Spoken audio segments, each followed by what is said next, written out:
Hi everyone, this is Kelly from The Truth in Story, and yes, I have another walkthrough. I know, I feel like I've had a lot more walkthroughs than anything else of late, but it's, they're those kind of quick things that you can do in between other things that you're working on, so they kind of get they're kind of easy to do. And plus for me, when I get a new deck, doing a walkthrough is the first thing I do before I actually shuffle and work with something. So it's just inevitable. If I get a new deck, I'm going to do a walkthrough. And if I've done a walkthrough, I might as well stick it up. So that's the way that it goes.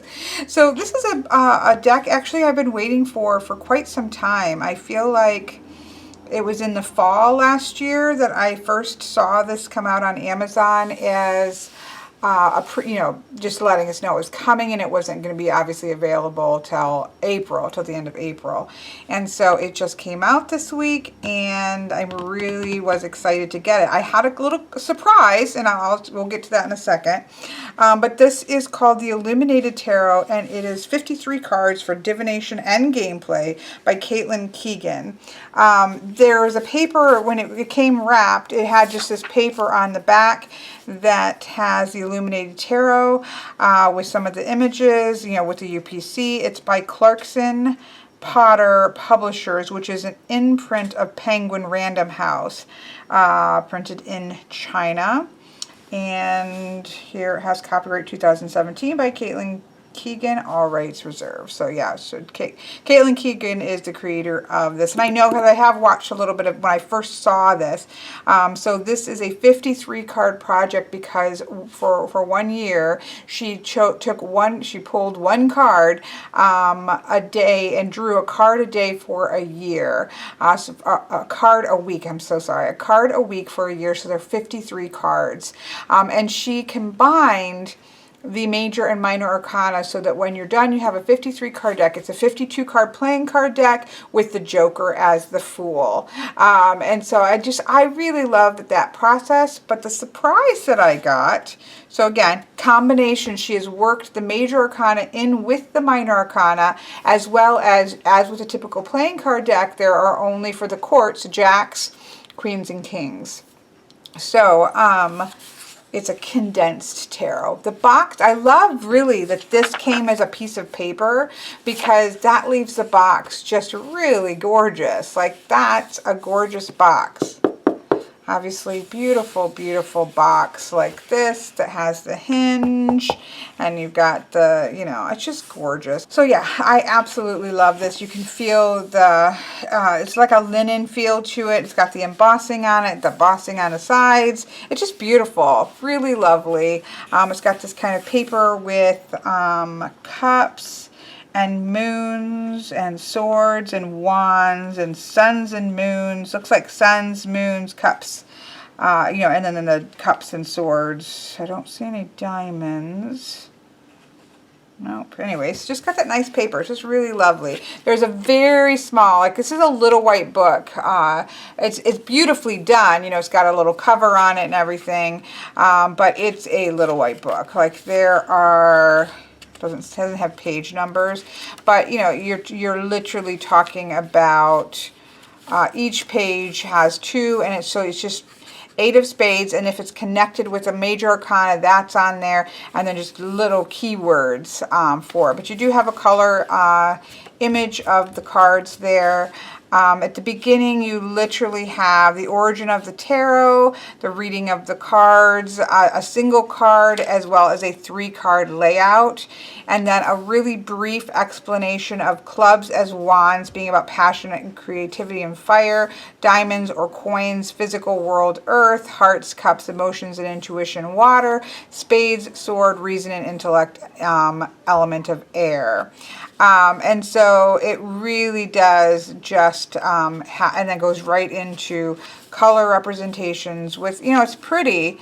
Obviously, it would have been nice to have even more information, I guess, about each. But yeah, it's just very, very minor keywords. But it's a beautiful little white book. But it's a little white book.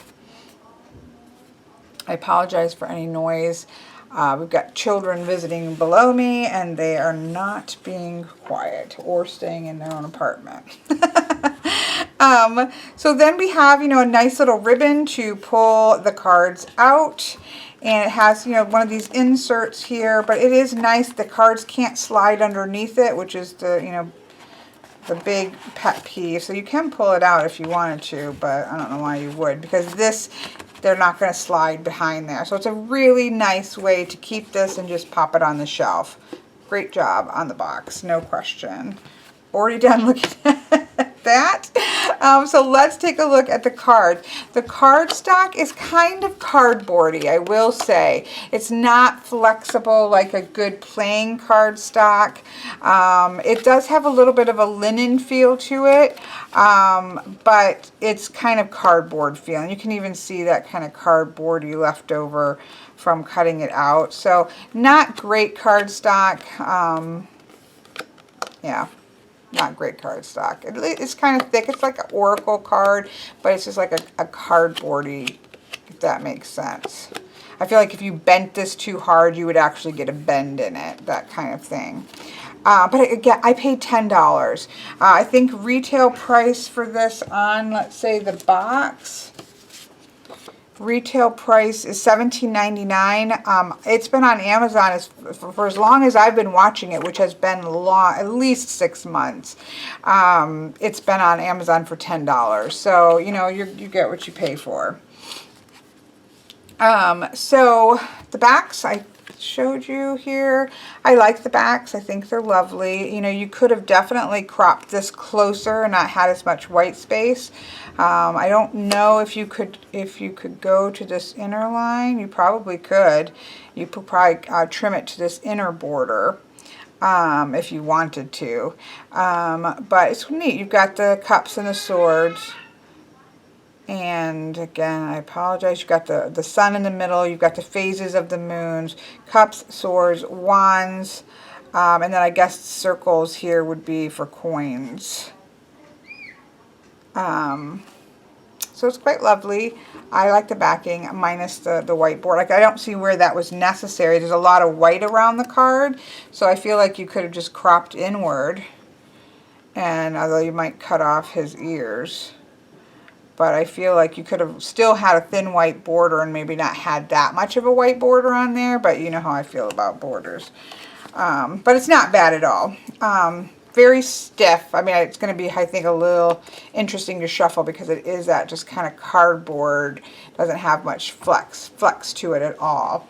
I would have liked to have seen it even just on a good, you know, playing card stock. And that was the thing I was going to say. I thought this was a playing card deck size. Like, when I've been watching it and I've had it in my wish list all this time, I assumed it was this deck of playing cards because it even talks about using it for gameplay. It's set up like a playing card deck. I assumed that it was the size of a poker card. That's what I thought it was. So when I opened it, I was like, oh, wait a minute. This is not the size of a playing card. Now, I don't have, this is bridge size. This is the maybe Lenormand, which is bridge size. Poker size would be just a little bit wider. But you can see it's quite a bit bigger than a playing card. Well, here, this is poker size. This is my deck. Test part of it. That's poker size. So I thought it was this size, and it was not. Pagan Otherworlds is a pretty big, tall deck. A little bit shorter, but then wider than that. Los Scarabeo deck, a little bit shorter, and then significantly wider. So definitely not what I was expecting. I didn't read any sizes or anything just because of the images. I assumed it was playing card size. So that was a little bit disappointing, to be honest, because I was actually wanting, you know, looking forward to it being sort of a playing card sized tarot and playing card in one. So it's kind of neat, compact cartomancy deck, and it's really quite large. So a little disappointment. But we will move on. That's not the fault of the people whatsoever. That was just me not looking at the sizing of it. So here we have what would be the Fool card. It would be the Joker card in a deck of cards. And in this deck, it represents the Fool, which actually she had at the very end. I just pulled it up to the front. She has the Fool as freedom and fearlessness as the keywords. looks to be like a fox, perhaps. Excuse me, that's what I see is a fox. That is, again, much like standard playing cards, you can kind of, some of the cards do have that sort of where you can flip it over and see it both ways, right? Like a playing card. So that would be the Fool. And then she goes, of course, right into the minors because these are combination, it's 52 cards plus the Fool, which would be the Joker in a deck of cards. And so here we have the Ace of Clubs, and this is also associated with the Strength card. And so we have overcoming desire, building trust, and courage as keywords along with strength. So we have the Ace of Clubs as associated with strength, which is interesting. Fire, passion, kind of associated with lions. I can see that with the Leo. Here we have Two of Clubs, passionate conversation or debate. So this would be the Two of Wands, typically. Perhaps a little bit more of playing card association in some of the keywords. I'm not sure.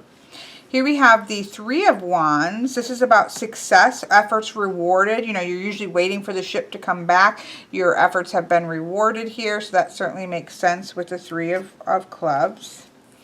Four of Clubs looks very traditional, like almost Rider-Waite-Smith with the four things in the success here. Foundation, stability, and celebration. I do like the foundation and stability because it is a 4.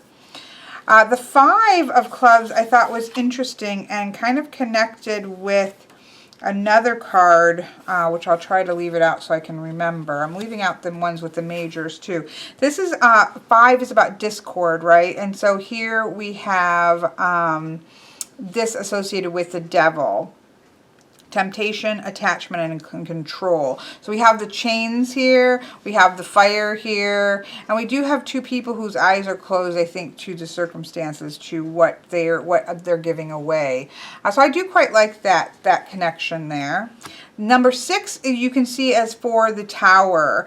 And that's interesting with the Six of Clubs, because the Six of Clubs is usually to do with the Six of Wands. It's the idea of recognition. So they have this as a revelation or drastic shift in perspective. So the Six of Clubs is about other people's perspective of you, or the Six of Wands, sorry. And so this is about you getting a new perspective, and because of a big shift, a big shakeup. So that does, you can kind of get there with that. Number 7 is vigilance and a struggle to stay ahead. So 7 is usually that sort of a little bit of embattlement. And so it looks like we have 2 beavers here who are going to be defending this piece of wood. Here we have the 8 of Clubs as repetition, swift movement, and trying to create stability with the 8 of Clubs. So I don't really see swift movement. I do like that idea of creating stability, because I think of 8s much more along that of stability. That would be a number in cartomancy that I would think of more. So I feel like some of these are more along the lines of cartomancy meanings for the minors, which I approve of. Number 9 we can see is associated with the Sun. Clarity, simplicity, and a new life. It's that almost there. It's that dynamic action that's going on if I would be looking at it numerologically. So that's pretty cool. 10 of Clubs is responsibility or burden. We have this person very traditional holding a lot of wands here. And then we have the Jack. The court cards are very typical, like playing card, where you can flip it either way. And so here we have the Jack of Wands as a cat, who we normally see a cat with the Queen of Wands. Enthusiastic pursuit of a new venture. It's outward going, right? It's outward pushing energy with fire. So I do like that. The Queen still has her cat, and she is like a cat person.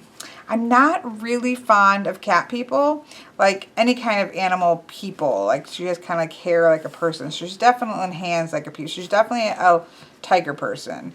Not a huge fan of that, but I do think it looks pretty cool. So she's the Queen of Clubs. She's about confidence and strength.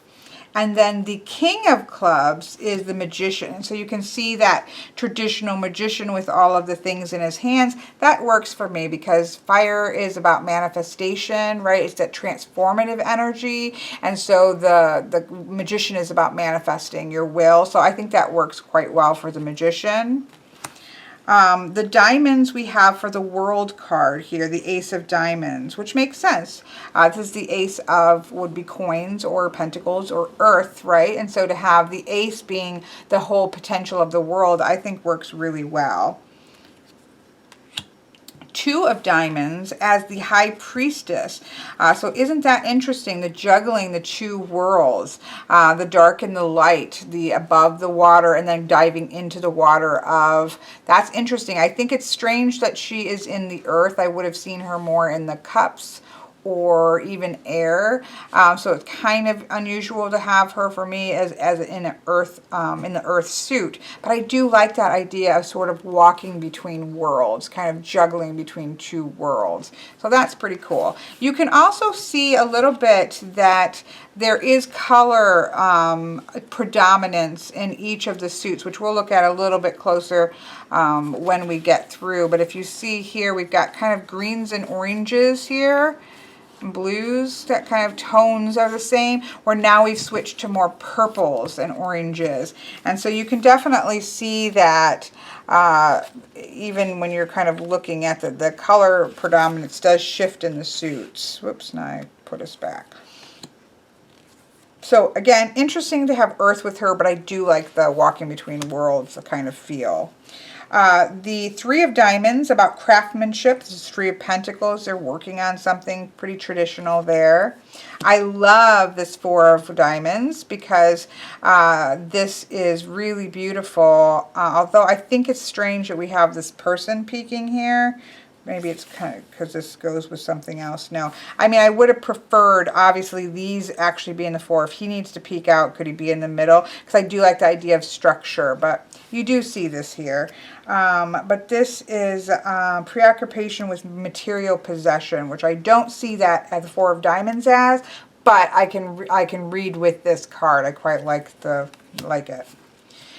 For the Five, of course, we have this connected with the Hierophant, about tradition, spiritual authority, and also deception they're throwing in there, because 5 is disruptive, which is I've always thought was interesting about the Hierophant, right? So yeah, that makes sense to me. Here we have the Six of Diamonds, about charity, harmony. The number 6 is about harmony.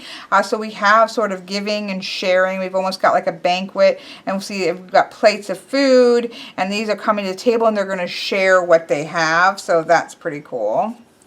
Here we have the Sun, or not Sun, I'm sorry, the Seven of Diamonds, which is the Star. So we had, oops, I forgot to keep out. I wanted to keep out the majors. Kind of keeping a major pile here, but I clearly stopped doing so. Okay. So we had the Sun card with the 9 of clubs, and the Star we have the 7 of diamonds, and I think that that really works because this is about hope and healing, and 7 is about kind of new growth that's going on here, and obviously we have the the Star card is the 17th card, so I can see why they would associate it with the 7. Oops, over to the pile. So next we have the 8 of, will be the 8 of Pentacles. I like this, it's kind of mastering your craft, this beautiful quilt, and the time and the dedication it means to hand make these just amazing quilts. Here we have the 8 of Diamonds, and so the keywords they have here is, associated with the Hermit. So we almost have like a hermit crab kind of thing going on here. And so we have sacrifice without regret, which we often I don't often think about with the Nine of Pentacles, but there is that idea of self-care and luxury going on here. But look at this kind of anemone going inwardly, because it looks almost like this is a sea creature who's gone. It's not a hermit crab, but that's what I'm going to think about when I see it. So we have that with the Hermit. And of course, as I wasn't paying attention before, but the number 9 is the number, obviously, of the Hermit. So they're probably all like that, except for, let me see, which was the Devil card. Oh, no, that was a 5 of something. Where is that? Yeah, no, that was 5 of clubs. So, yeah, so she's using the numbers in the major arcana to connect them.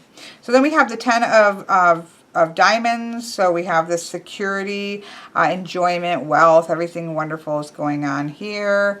And that brings us to the Jack, which is fascination, wonder, and scholarship. So we've kind of got the page field, I think, about the Jacks. And then we have the gorgeous Queen. I love this. The bond between the internal and the external. Mastery but not control of nature with the Queen of Earth. I think this could have made a nice Empress card. I'm kind of surprised that the Queen of Earth is not the Empress. I probably would have gone with the Queen of Pentacles as the Empress, but that's just me.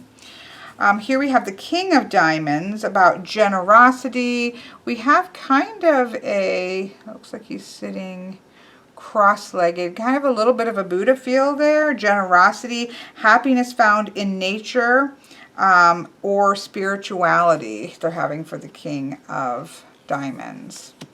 Here we have a gorgeous Ace of Cups or Ace of Hearts. Emotional, spiritual, creative flow here. Very traditional. We obviously have the Temperance card for the Two of Hearts. So Temperance, so that's kind of going off of it because Temperance would be 14. But we do have, so I guess we can't go, but I do think that works with the Two of Cups. The idea of she usually holds 2 cups, balance and moderation, connectiveness of the male and female, masculine and feminine energies. I think that actually does work. Here we have the lovely 3 of Cups. I love, we have different kind of ethnicities, although nobody's bright pink, bright orange, or bright brown. So, you know, whatever, but it's still kind of a nod to that and a kind of coming together and celebration of people. So I do like that. The 4 of Cups we have as hesitation to try something new and fear of repeating past mistakes. Yeah, I don't read the 4 of Cups that way. More of a stability going on. So this looks quite growing and stable in the hand. I don't know. I'll have to think about it. But, you know, this is pretty Rider-Waite-Smith. Same thing here. We have 5 of Hearts, learning from mistakes and moving forward. So we have the broken cups and the 2 upright cups. This one looks quite like, this is the Lover's card. And this looks quite like the Devil's card, right? With the eyes, because I saw that. And even we have the 3 fires here and the 3 cups here, the 3 chains up here, which really probably should just be 2 chains, but then we've got the 3 cups up here.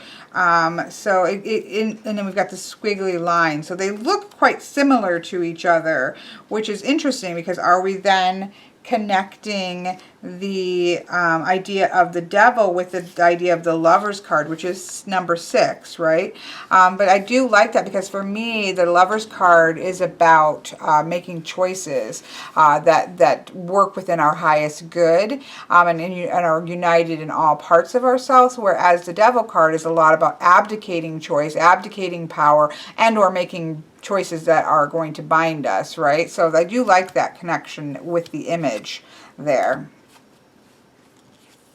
Here we have the 7 of Cups, or Hearts, I'm sorry. Secrets, imagination, and new feelings. Very traditional Rider-Waite-Smith with all the different choices there in the cups. Here we have number 8 as the moon. So the 8 of cups, I think that's really great. You know, we normally see in like the Rider-Waite-Smith, they're going off on the kind of on this new journey, and it's usually in the moonlight. So just in terms of a Rider-Waite-Smith sense, and I love the 8 of cups in the Rider-Waite-Smith, I think the moon works really well for that, for both of those cards. I hope I didn't. I'm trying, there we go, the Lover's card we need. And Devil's card. I'm trying to keep out the majors so we can just take a quick look at them sort of together. So then we have the 9 of Cups, which has to do with excess. So that's really interesting because you don't see this in the Rider-Waite-Smith. It wouldn't surprise me if that wasn't more of a Thoth view of the nine of cups. I would have to look that up and see, because that makes me curious if that's more. In fact, I do have, let's see, Book of Thoth.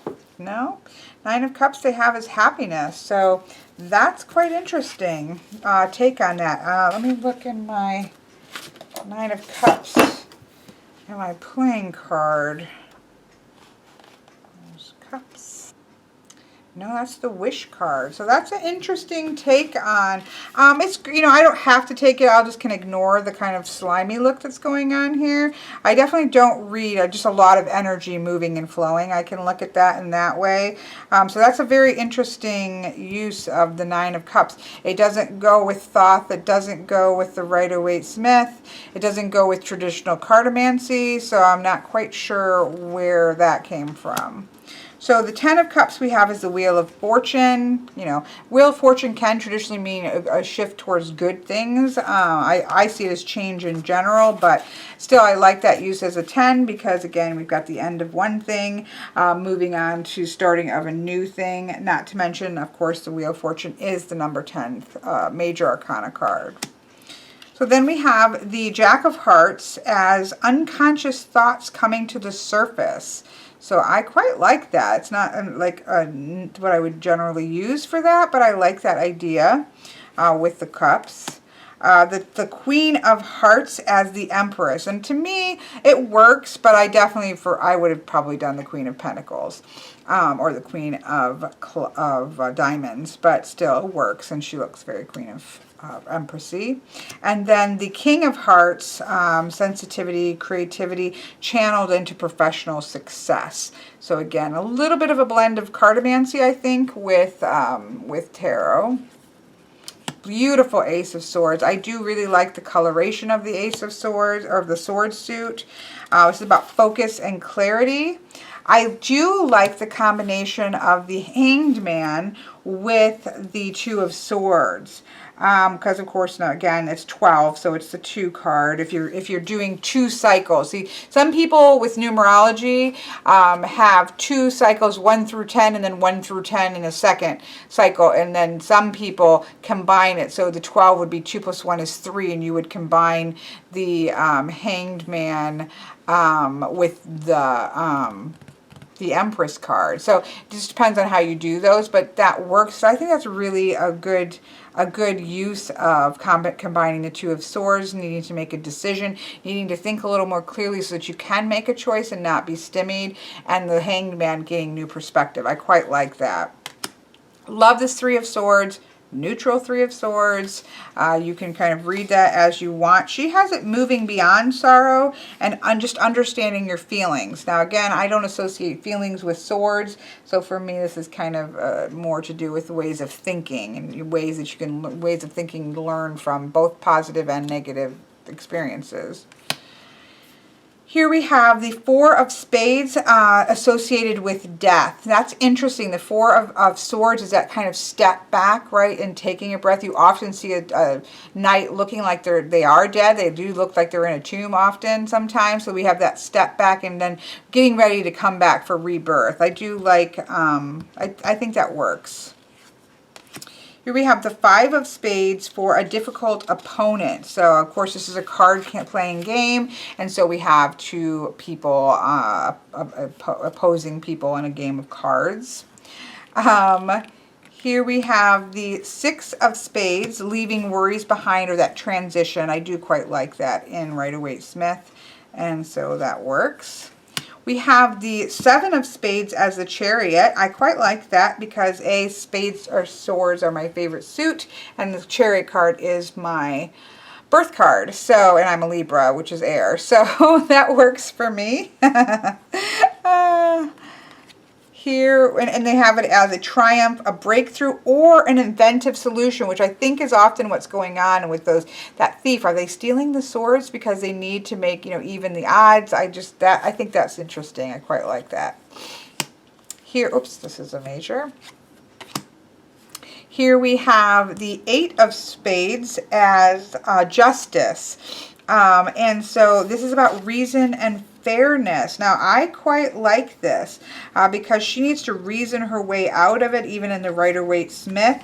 She needs to come up with a new way of thinking in order to do that. And of course, in the Marseille tradition, 8 is the number of 8 is the number of justice, and 11 is the number, which would be 1 for strength, which that's what she's using here because we have strength as a 1, which would be that starting over, right, of the second cycle. So I do like that. Then we have 9 is more of a traditional Rider-Waite-Smith here, thoughts that keep a person awake, and a struggle to make sense of events. I do love this 10 of Spades. Look at this. It's the Judgment card. It's the wake-up call. It's the end. It's a kind of a new way of thinking. It's coming full circle with our ways of thinking. I quite like this. It works for me very well. And of course, the Judgment card is the 20th card, which in terms of 10s would be the second 10. So that works quite well for me. Love the Jack of Spades, caution and potential. The Queen of Spades is about strategy and intelligence. And that she looks very Joan of Arc, I feel. And then the King of Spades is the Emperor, which I think is interesting. I kind of would have thought that the King of Wands might be, but that makes sense as the Magician. So they do put a nod to the ram's head here that you would see in you would see in the Emperor. So that they do put that, and he is that kind of logic and reason, and kind of I can see that with the Emperor energy. And again, I do like the Magician as the King of Spades, so that would work. But in terms of like a fire a correspondence, then I could see also the King of Wands. But it works. The Emperor works there for me as well. So let me just put the majors in order and just do a quick little flip through of the associations with the majors. Okay, just a quick run through. So this is the major arcana that are associated. So we have 0 for the Fool. We have 1 for the Magician, which is the King of Spades. We have 2, or the High Priestess, which we do have associated with 2. We have the Empress as the Queen of Cups. We have the Emperor as the King of Spades. We have the Hierophant as a 5, which he is. 6 for the Lovers. 7 for Chariot. 8 for Justice. Again, depending, that's the traditional historical way of doing it. That was shifted with the Rider-Waite-Smith to fit in with correspondences. So we have 8 as Justice, 9 as the Hermit, 10 as the Wheel. 1 for the Ace would be for Strength, because we're starting the second set of 10 in the Major Arcana. 2 is the Hanged Man, I love. Now, the next 2 would kind of get thrown off. So we have 4 as Death instead of what should probably be a 3. But 3 plus 1, which is 13, is 4. So numerologically that does work. And then this one really gets thrown off with Temperance, because Temperance would be 14. 4 plus 1 would have been a 5. So yes, 2 plus 2 is 4, but that was the only one that doesn't quite work numerologically. But 5 for 15 of the devil, 6 for 16 of the tower, 7 for 17 at the star, 8 for 18 of the moon, 9 for 19 of the sun, 10 for the second 10 or 20 in judgment, and then 1, because we're starting that kind of fresh start over as well with the world card. So I quite like what she's done with the combinations. They're kind of, in some of them are like, but I do like it. There definitely feels like there's a blend of cartomancy and tarot. So let me zoom out here and see how they shuffle. I feel like these are not going to shuffle. Yeah, they're very stiff. You really don't get any kind of a bend. So you can get a rifle shuffle, but it's more of like a drop rifle shuffle. These are going to be far better as an overhand shuffle here, but for me, I have to get at least a couple, especially at the beginning, because you want to get a good mix. But they're just too cardboardy to be have any kind of flex. There's just nothing. And I suppose as you use them, you might get more flex going. But that would hurt my hands to flex it that much, to do that very often. But I would definitely at least get a couple in. That's just how I am. I want to get the cards mixed in real well. But I would probably not use any more than a 3 card with this, more than likely. It just feels like a 3 cardy kind of thing. I mean, you could do a full spread as well, but so the way that I usually do 3 cards would also kind of shuffle things up too, because I split. I can use the first card as the zinger here, which would be Temperance or the 2 of Cups at the actual split with the 3 of Wands. And then at the very bottom of the deck with the 3 of diamonds, right? So we do have one major arcana showing up with Temperance, that idea of balance. And it's also a connective balance, because the Temperance card is about balancing those active and receptive energies, and having that kind of that connection that is in balance, that we think of even with the 2 of Cups, that relationship that's going to connect together.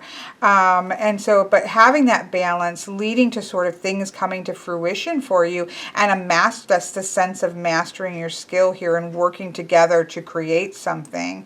So you can, it's a tarot deck. It's just you're going to combine when you get up. You're going to kind of get, which is always the case. We can always connect minor arcanas back to the major arcana. This just literally does it. So I quite love this. I still wish it was the playing card size like I thought it was, but I'm still enjoying it. So she talks here, I just want to show you this real quick.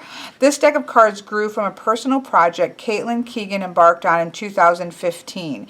Each week of that year, she illustrated one tarot card, exploring her own interpretations of traditional tarot symbolism.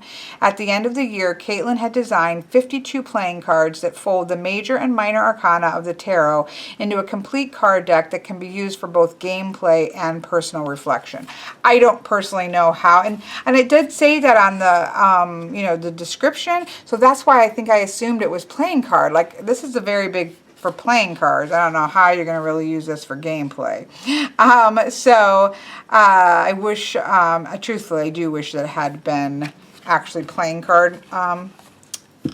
Let's see how this is very cardboardy, and where the cut, I don't know if you can see that, but it's all over the table, is little, I'm going to have to get like a lint roller from the edges of the cards, because it's just kind of that cardboardy paper.